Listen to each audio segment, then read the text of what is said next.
মেয়েরা তো লজ্জাশীলা, শালীন হয়ে জানতাম। তুমি ঠিক কোন ধাতু দিয়ে তৈরি বলতে পারো? মান অপমান বোধ কি বিন্দুমাত্র নেই তোমার? এত বেহায়া মানুষ হয় কি করে? এক নাগাড়ে কথাগুলো বলে সাহিল। সামনে অশ্রুসিক্ত নয়নে মাথা নিচু করে দাঁড়িয়েছে সদ্য 18 কোঠায় পা দেওয়া সঞ্চারী।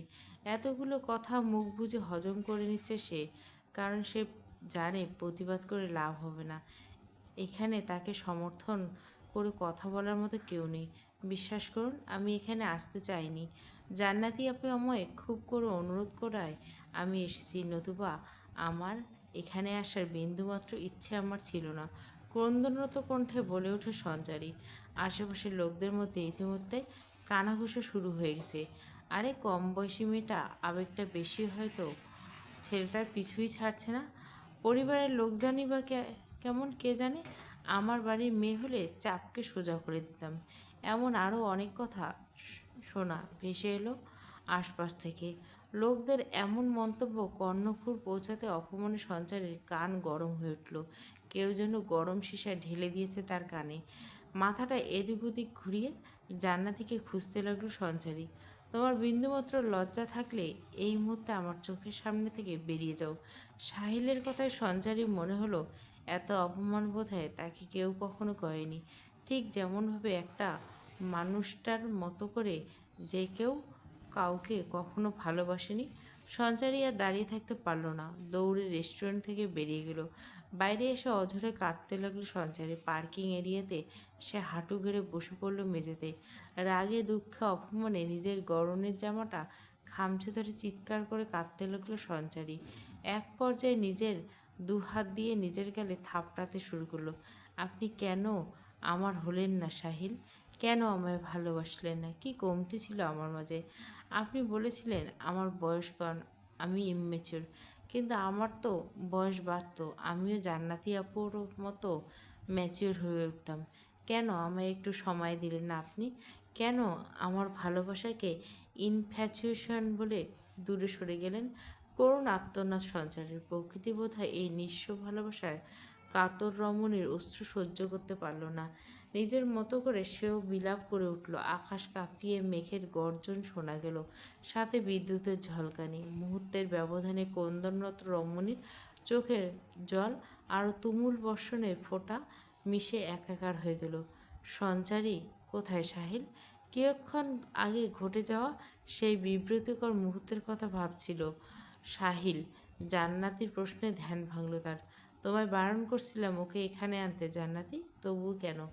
ও কেন?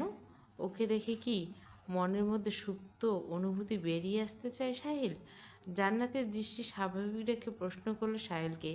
জান্নাতের প্রশ্নে থতমত খেয়ে গেল সাহিল। মেয়েটার থেকে সে গুনে গুনে 12 বছরের ছোট। তার প্রতি কোনো ধরনের প্রেমময় আবেগ অনুভূতি রাখা সাহিল পাটোয়ারির মতো পুরুষকে মানায় না। তোমার অবান্তর প্রশ্নে আমায় প্রশ্নবিদ্ধ করো জান্নাতি। আর তোমার বোন একটু আগে বেরিয়ে গেছে, কোথায় গেছে জানি না। বরাবরের ন্যায় গম্ভীর কণ্ঠে বলে ওঠে সাহিল। মানে রাত কয়টা বাজে দেখেছো সাহিল? বাইরে তুমুল বৃষ্টি হচ্ছে, এর মাঝে মেয়েটা বেরিয়ে গেছে, তুমি ওকে যেতে দিলে কেন? You could your be so irresponsible Sahil? কণ্ঠে উদ্বিগ্নতা নিয়ে বলে উঠল জান্নাতি। পার্স থেকে নিজের ফোন বের করে সঞ্চারীর নাম্বারে ডায়াল করলো, কিন্তু ফোনটা বেজে উঠল পাশে সেই টেবিলটায় যেখানে সঞ্চারীকে বসিয়ে রেখে গিয়েছিল। জান্নাতের চোখে মুখে আতঙ্ক। মেয়েটা আমার সাথে আসতে চায়নি, জোর করে নিয়ে এসেছিলাম আমার সাথে। এখন ওর কিছু হয়ে গেলে মামাকে কি জবাব দিব আমি, বলতে পারো? সাহিল নির্বিকার দেখে জান্নাতি আবার বলে উঠল, তুমি তো এত ইনরেসপন্সিবল নও সাহিল। বাচ্চা একটা মেয়ে সঞ্চারী, ওর এতটুকু খেয়াল রাখতে পারলে না? ড্রাইভারকে কল করে দেখো বাড়ি চলে গেছে কিনা। নির্বিকার ভঙ্গিতে জবাব দিল সাহেল। জান্নাতি ড্রাইভারকে কল দিবে তার আগে তার ফোন বেজে উঠল। চেয়ে দেখলো ড্রাইভার। কল দেখে জান্নাতি বলে উঠল, ড্রাইভারের কল। রিসিভ করে লাউড স্পিকার দেওয়া। তড়িৎ গতিতে উপর নিচ মাথা নেড়ে জান্নাতি কলটা রিসিভ করতে ওপাশ থেকে ড্রাইভার সজল বলে উঠল, জান্নাতি আপা জলদি আসেন, সঞ্জয় আপা পার্কিং এরিয়ায় অজ্ঞান হয়ে পড়েছে। জান্নাতিকে কিছু বলার সুযোগ পেল না। তার আগে কল কেটে গেল। সাহিলের দিকে তাকিয়ে জান্নাতি কিছু বলতে যাবে তার আগে জান্নাতিকে উপেক্ষা করে দৌড়ে বেরিয়ে গেল সাহিল। তার পিছু পিছু জান্নাতিও দৌড়ে বেরিয়ে গেল। পার্কিং এরিয়া আসতে সাহিল দেখলো ড্রাইভার সঞ্চারীকে হাত ধরে তোলার চেষ্টা করছে। স্টে দূর সরো ওর থেকে, চিল্লিয়ে বলে উঠল সাহিল। দৌড়ে গিয়ে সঞ্চারীর পাশে বসে ওরা আটটা ধরে পাল চেক করলো। আপনাদের আসতে দেরি হচ্ছিল, তাই আমি ওনাকে গাড়িতে নিয়ে যেতে চাইছিলাম। নিচু গলায় বলে উঠল সাহিল। ওকে হসপিটালে নিতে হবে, গাড়ি স্টার্ট দাও কুইক। বলে সঞ্চারীকে পাজা করে নিল সাহিল। এভাবে হাঁ করে তাকিয়েছো কেন? গাড়ি স্টার্ট দিতে বলছি। সাহিলের এমন বাণীতে দৌড়ে গাড়ি স্টার্ট দিল সজল। সাহিল সঞ্চারীকে ব্যাক সিটে শুইয়ে দিয়ে ওর মাথাটা নিজের ভুঁড়িতে রাখলো। জান্নাতি সময় নষ্ট করলো না, গাড়িতে উঠো ফাস্ট। জান্নাতি যেন সাহিলের এরূপ ভাষা হারিয়ে ফেলছে। কথা না বাড়িয়ে গাড়ির দরজা খুলে গাড়িতে উঠল জান্নাতি। সিটি হসপিটাল যাব বলে সঞ্চারীর এক হাত নিজের হাতের মুঠোয় নিয়ে ঘষতে থাকে সাহিল। অনেকক্ষণ বৃষ্টি ভেজায় হাত পা ঠান্ডা হয়ে আসছে মেয়েটার। একটু পরে নিজের কোল থেকে সঞ্চারীর মাথা ওঠে সাহিল। অবচেতন সঞ্চারীকে সোজা করে বসিয়ে জান্নাতিকে উদ্দেশ্য করে বলে, ওর মাথাটা তোমার কোলে নাও। জান্নাতি তাই করে। বৃষ্টিতে সেও ভিজে গেছে অনেকটা। সাহিল এবার জান্নাতিকে আরেক দফা অবাক করে দিয়ে সঞ্চারীর পা থেকে জুতো জোড়া খুলে নিজের কোলে নেয়। সঞ্চারীর ঠান্ডা হয়ে আসা পা দুটো হাতের তালুতে সাহায্যে ঘষে গরম করার চেষ্টা চালায় সাহিল। সাহিল একের পর এক কাণ্ডে জান্নাতি যতটা না অবাক হচ্ছে তার চেয়ে বেশি প্রশান্তি পাচ্ছে এটা ভেবে যে সাহিল সঞ্চারীর কেয়ার করছে, অথচ তার খারাপ লাগার কথা ছিল। জান্নাতি সাহিলের বাগদত্তা। পারিবারিকভাবে গত মাসে তাদের বাগদান সম্পূর্ণ হয়েছে। সাহিলের সাথে আজ ডিনারে আসার কথা ছিল জান্নাতির। একা সাহিলের সাথে ডিনারে আসা তার কাছে অস্বস্তিকর লাগছিল, তাই মামার বাড়ি গিয়ে জোর করে সঞ্চারীকে নিয়ে আসে। মেয়েটাকে জান্নাতি অনেক অনুরোধ করে রাজি করেছিল। এখানে আসার পর তো নর্মালি ছিল। সঞ্চারীকে রেখে কিছুক্ষণের জন্য ওয়াশরুমে গিয়েছিল জান্নাতি। মিনিট পাঁচেকের ব্যবধানে কী এমন হলো যে মেয়েটা বেরিয়ে গেল রেস্টুরেন্ট থেকে আর এভাবে অজ্ঞান হলো কি করে? প্রশ্নগুলো মস্তিষ্কে ঘুরপাক খেতে লাগলো জান্নাতির। এসি বন্ধ করো, সামনের গ্লাস দুটো খুলে দাও।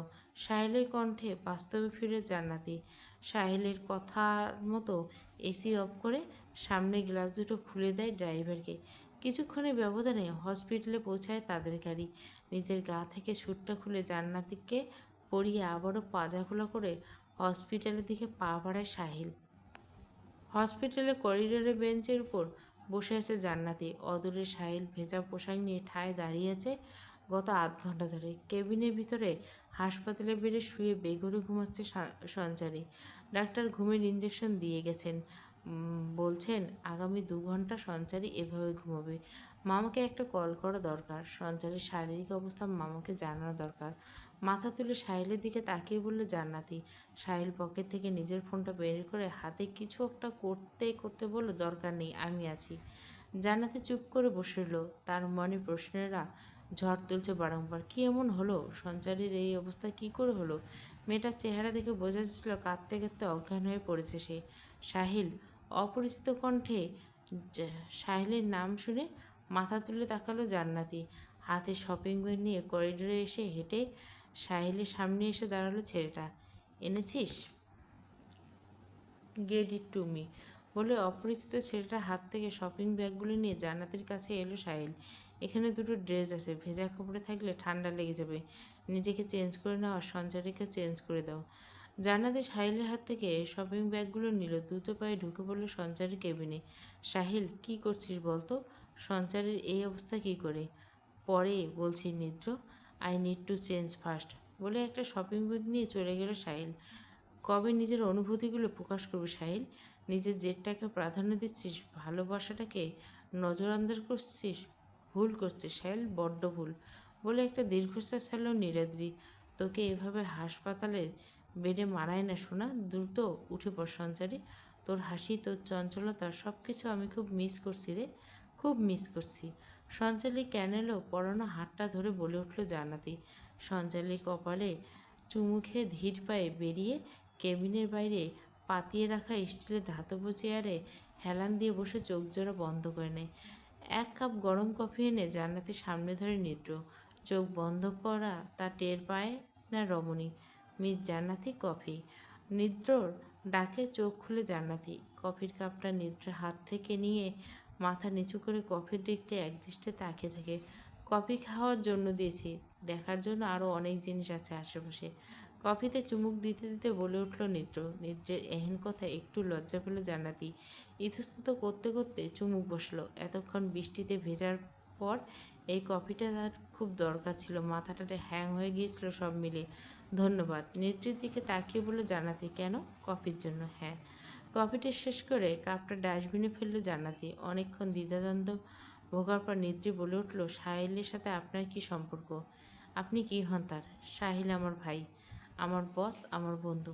ডাস্টবিনে ওয়ান টাইম কফি কাপটা ফেলতে ফেলতে জবাব দিল নেত্র। ঠিক বুঝলাম না। হতভম্ব হয়ে বলে উঠল জান্নাতি। জান্নাতি অবাক হয়ে যাওয়া মুখটা দেখে হেসে উঠল নীল। অতঃপর খোলসা করে বলে উঠল, আমি সাহিলের ফুফুতো ভাই, ইউসুফ তালুকদার নিদ্র। এরপর জান্নাতির কাছে পুরো বিষয়টা পরিষ্কার। নিদ্রকে এই প্রথম দেখলো জান্নাতি। সাহিল আর ওন এনগেজমেন্টের দিন নিদ্র উপস্থিতি ছিল না, তাই নিদ্রর সাথে এর আগে কখনো দেখা হয়নি। জান্নাতের ভাবনার মাঝে সেট ঘটাল সাহিলের উপস্থিতি। সাহিল নিজের ফর্মাল গেট আপ ছেড়ে একটা স্কাই ব্লু কালারের শার্ট আর ট্রাউজার গায়ে জড়িয়েছে। শার্টের হাতটা ফোল্ড করে কোণে অবধি গোঠানো, চুলগুলো এখনও ভেজা, ফর্সা কপালে চুলগুলো লেপ্টে আছে। গালের ছোট ছোট দাড়িতে লেগে থাকা পানির বিন্দুতে হাসপাতালের হলদেটে লাইটের আলোয় চকচক করছে। নিদ্রর পাশে এসে দাঁড়ায় সাহিল। নিদ্রকে উদ্দেশ্য করে বলে ওঠে, নিদ্র, জান্নাতি রুমির বাসায় রেখে আয়। সঞ্চারীকে এখানে একা রেখে আমি কোথাও যেতে পারবো না, দৃঢ়কণ্ঠে বলে ওঠে জান্নাতি। ও একা নেই, আমি থাকবো। তোমার বাবা কল দিয়ে বলে দিয়েছি তুমি আর সঞ্চারী বৃষ্টির জন্য আজ রুমির বাড়িতে থাকবে। ডোন্ট টক টু মি জান্নাতি, গো উইথ নিদ্র। জান্নাতি দ্বিধায় পড়ে গেল। কি বলবে এখন? শরীরটাও সায় দিচ্ছে না, কিন্তু মন আর মস্তিষ্ক অন্য কথা বলে। তোমার ভরসায় ওকে রেখে গেছিলাম সাহেল, ফলস্বরূপ মেয়েটা এখন অবচেতন হয়ে হাসপাতালে বেডে পড়েছে। দ্বিতীয়বার এই রিস্ক আমি নিতে পারবো না। মামার কাছে জবাব দিয়ে করতে হবে আমায়। আপনি প্লিজ আমার সাথে আসুন। সাহেল থাকাতে সঞ্চারী কোনো ক্ষতি হবে না। এখানে সবার থাকার দরকার নেই। রাত 12টার কাছাকাছি। ভোর হলে আবার আপনাকে নিয়ে আসবো হসপিটালে। জান্নাতিকে উদ্দেশ্য করে বলল নীলদ্র। জান্নাতি একজন নজর সাহিলের দিকে তাকায়, তার অভিব্যক্তি দেখা বোঝার চেষ্টা করে, তবে বরাবরের ন্যায় শূন্য। বেশ, আমি যাচ্ছি। তবে সাহিল, আমি যদি এসে জানতে পারি সঞ্চারীর সাথে তুমি কোনো রকম বাজে ব্যবহার করছো, তাহলে এর পরিণতি কিন্তু ভয়াবহ হবে। বলে স্থান ত্যাগ করলো জান্নাতি। ভাই, আমি ওকে রেখে আসি, তুই একটু বস, বিশ্রাম দরকার তোর। বলে জান্নাতির পিছু পিছু হাঁটা ধরল নিদ্র। সাহিল স্বল্প মাথা নাড়িয়ে সম্মতি জানালো। অতঃপর লাল হয়ে ওঠা চোখগুলো বুঝে ফেলল দীর্ঘশ্বাস। এতটা অবুঝ কী করে হও তুমি নিরুপমা? আমি তোমায় দূরে সরাতে চাইলেও তুমি আরও নিজের সাথে আমায় জড়িয়ে ফেলো। ফলাফল সম্পর্কে তুমি অবগত নও মানলাম, কিন্তু আমার চোখের ভাষা কি তুমি বুঝে উঠতে পারো না? তুমি না আমায় ভালোবাসো? বিড়বিড় করে বলে উঠল সাহিল। মনটা অসহ্য ব্যথায় জর্জরিত সাহিলের। মন আর মস্তিষ্কের এই দোলাচল সে আর নিতে পারছে না। একবার তার নিরুপমাকে না দেখলে মনটা শান্ত হবে না।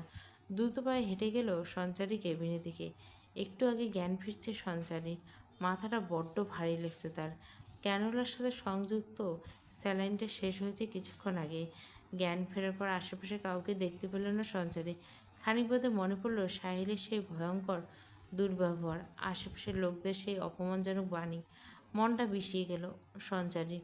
ফর্সা কপাল বেয়ে গড়িয়ে পড়ল দুফোঁটা উষ্ণ জল।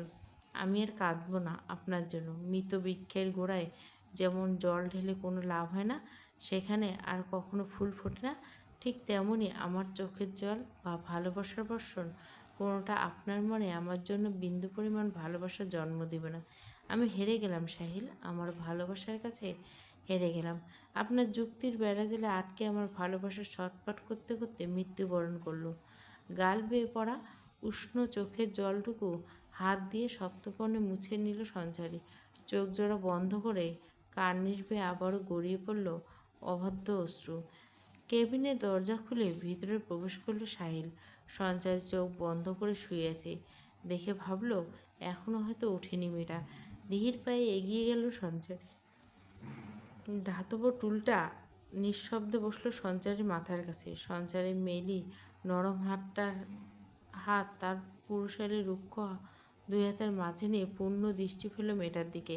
সঞ্চারী অজ্ঞান অবস্থায় গাড়িতে তোলার সময় সঞ্চারীর গালের থাকা 5 আঙ্গুলের দাগ খেয়াল করেনি সাহিল। মেয়েটার গালে এমন আঙ্গুলের দাগ আসলো কিভাবে? আমি তো শিট, তার মানে ও নিজেই নিজেকে এভাবে মেরেছে ভেবেই চোয়াল শক্ত হয়ে এলো সাহিলের। নিজের হাতের মুঠোয় থাকা সঞ্চারীর হাত জোড়া ঠোঁট ছোঁয়ালো সাহিল।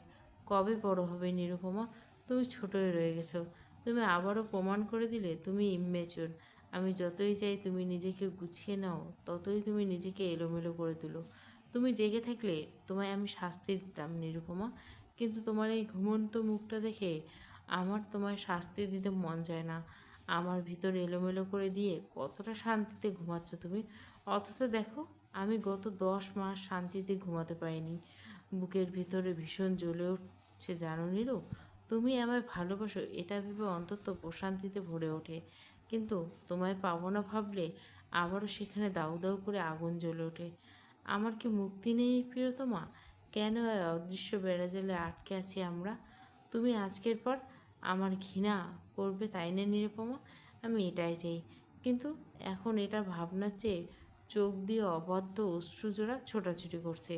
সঞ্চারের হাতের ক্যানেল থেকে স্যালাইন লাইনটা সযত্নে খুলে সাহিল সঞ্চারের মাথা বুকে নিয়ে চোখটা ছোট্ট করে কেবিনের ছোট্ট বেডটায় শুয়ে পড়ে। সঞ্চারী এতক্ষণ সবাই শুনছে। সাহিল দেখে প্রিয়তমা নিরুপম বলে সম্বোধনে সঞ্চারীর জন্য বলা তার প্রতিটা ভালোবাসাময় বাক্য সব শুনছে। মনটা পুলকিত হয়ে উঠছে ক্ষণে ক্ষণে। কাঁপা কাঁপা হাতে সাহিলের পিঠের কাছে শার্টটা খামচে ধরেছে সঞ্চারী। শব্দ করে কান্না শুরু করে সাহিলের বুকের সাথে মিশে। আমি হেরে যাইনি সাহিল, আপনি আমায় ভালোবাসেন। আমি সব শুনে নিয়েছি। আপনি আমায় ফেলে কোথাও যেতে পারবেন না। আমি সব স্থানে আপনার পিছু নেব। আপনার নিরুপমা শুধু আপনার। আমি ব্যতীত আমি আপনি ব্যতীত আমি নিঃস্ব, বড্ড একা আমি। আমায় ফেলে যাবেন না দয়া করে। আমি বাঁচতে পারবো না, বিশ্বাস করুন, মরে যাব। কাঁদতে কাঁদতে এক নাগাড়ে কথাগুলো বলে সঞ্চারী। সাহিল নিজের হাত আলগা করে সঞ্চারীকে ছাড়াতে চলল।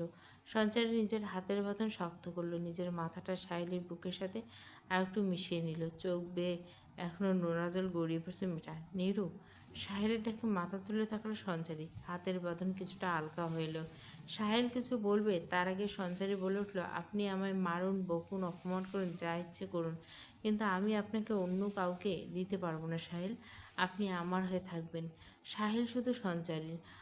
কয়েক মুহূর্ত আগেও আমি এই অধিকার নিয়ে কথা বলার সাহস পাইনি, কিন্তু এখন আমার সেই অধিকার আর সাহস দুটোই আছে। সাহিলের চোখে চোখ রেখে বলল সঞ্চারী, আমার সাথে অভিনয় করেছিলে এতক্ষণ, ঘুমিয়ে না থেকেও ঘুমার ভান করে সব শুনিয়ে নিয়েছিলে। পানিশমেন্ট তো তোমার প্রাপ্য। বলে বাঁকা হাসলো সাহিল। অভিনয় তো আপনি কম আসেননি। এতগুলো দিন কি আমায় কম কম যন্ত্রণা দিয়েছেন? আপনার পাপ লাগবে দেখবে, হৃদয় ভাঙা পাপ। অভিমানী কণ্ঠে জবাব দিল সঞ্চারী। পাপ তো আমি করেই বসে আছি নির্ভমা, তোমায় ভালোবেসে অনেকগুলো পাপ একসাথে করে বসে আছি আমি, কিন্তু এই পাপের শাস্তি থেকে স্বস্তির পরিমাণটা বোধহয় বেশি। তাই তো আমি শাস্তির স্বরূপ তোমায় পেয়েছি, যা আমার জীবনে একমাত্র স্বস্তির কারণ। বলে সঞ্চারীর কপালে ঠোঁট ছোঁয়ালো সাহিল। আপনি আমায় কতটুকু ভালোবাসেন সাহিল? আবেগী কণ্ঠে শুধালো সঞ্চারী। ভালোবাসার পরিমাণ বস্তুর নয় নিরুপমা, তবে যদি তুমি পরিমাপ জানতে চাও তবে বলে রাখি, ভালোবাসার পরিমাণ দণ্ডে তুমি আমায় যতটা ভালোবাসো তার থেকে আমার ভালোবাসার ওজন 1 তোলা হলেও বেশি থাকবে সবসময়। অতিরিক্ত নয়নে হাসলো সঞ্চারী। সাহিল সঞ্চারীকে নিজের থেকে ছাড়িয়ে পিঠের পিছনটায় বালিশ দিয়ে বসিয়ে দিল। সঞ্চারী হাতটা ধরে বলল, খাবার নিয়ে আসছি, এখানে বসে থাকো, কোথাও যাবে না। সঞ্চারী বাধ্যমের মতো মাথা নেড়ে সম্মতি জানালো। সঞ্চারী ক্যাবিনের বাইরে এসে নিদ্রকে কল করলো সাহিল। নিদ্র তখন ড্রাইভ করছিল। কানে ব্লুটুথ ডিভাইসটা পরে কল রিসিভ করলো। ওপাশ থেকে সাহিলের কথা শুনে দ্রুত গাড়ি ব্রেক কষল নিদ্র। আমার সঞ্চারী প্রথম পর্ব পুরো গল্প প্লেলিস্টে।